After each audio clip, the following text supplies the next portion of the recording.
అండి అందరికీ ఎలా ఉన్నారు అందరూ?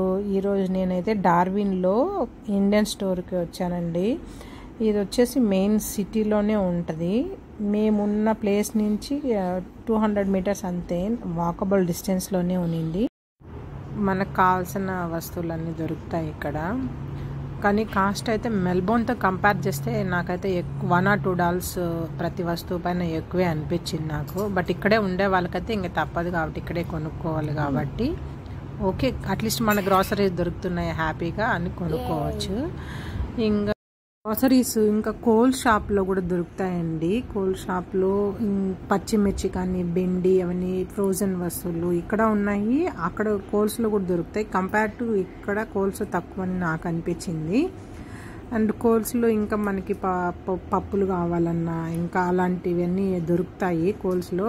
అది సిమిలర్ టు మెల్బోర్న్ రేటే అనిపించింది. బట్ అది కూడా కొద్ది 50 cents అలా డిఫరెన్స్ ఉంది. ఎక్కువ డిఫరెన్స్ అయితే అనిపించలేదు. మీకు కావాలంటే ఆ కోల్స్లో కూడా ట్రై చేయొచ్చు. ఇవన్నీ కోల్స్లో కూడా దొరుకుతున్నాయి, ఈ పచ్చిమిర్చి ఇలాంటివన్నీ.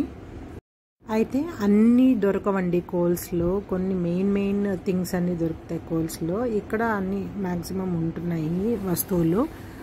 అంతే, ట్రై చేయొచ్చు మనకి ఇక్కడ కావాలి అంటే. ఇండియన్ స్టోరు సిటీలో ఇది ఒక్కటే ఉంది. మిగతావన్నీ 10 kilometers డిస్టెన్స్ సిటీ నుంచి అలా ఉన్నాయి. కావాలంటే ఇంకా మనం బస్సులో కానీ లేకపోతే ఇంకా ఓన్గా కారు ఉండే వాళ్ళు కారులో వెళ్ళచ్చు. దానికంటే అంత దూరం వెళ్ళే వాళ్ళు ఇక్కడే కొనుక్కోవచ్చు అని నా ఒపీనియన్ అంతే. టర్మ్ వచ్చి ఇక్కడ స్టే చేసి మళ్ళీ బ్యాగ్తో వేరే స్టేట్స్కి వెళ్ళే వాళ్ళకి మాత్రమే యూజ్ అవుతుందండి. ఇక్కడ సపోజ్ ఎక్కువ ఇక్కడనే ఉండే వాళ్ళకైతే మేబీ వాళ్ళకి తెలిసి ఉండొచ్చు ఏది బెస్ట్, ఏ షాప్స్ అయితే ఎక్కువ సేవింగ్స్ అవుతుంది అనేసి వాళ్ళకి తెలిసి ఉండొచ్చు. అదేనండి నాకు తెలిసిన ఇండియన్ స్టోర్ చూపించాను డార్విన్లో. ఎవరైనా డార్విన్ వచ్చే వాళ్ళైతే ఈ స్టోర్ విజిట్ చేయాలనుకుంటే చేయొచ్చు. పీనట్స్ చూసారా, ఇది వచ్చేసి 500 grams $7 or సంథింగ్ అలా ఉంది. అలా అంత కాస్ట్ అనిపించింది నాకు. మీకు ఈ వీడియో కనుక నచ్చినట్టయితే లైక్ చేయండి, సబ్స్క్రైబ్ చేయండి. Thank you for watching. Bye.